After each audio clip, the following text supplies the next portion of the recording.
Hello everyone, how to Totes back with another new video, and in this video I'm going to show you how to add one VPN in your Google Chrome browser. So you can see this is the Google Chrome browser.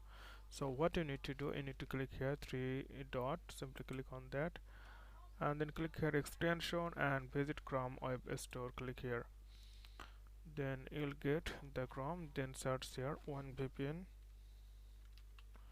and enter, and you'll get the first option. You can see 1.1k the ratings.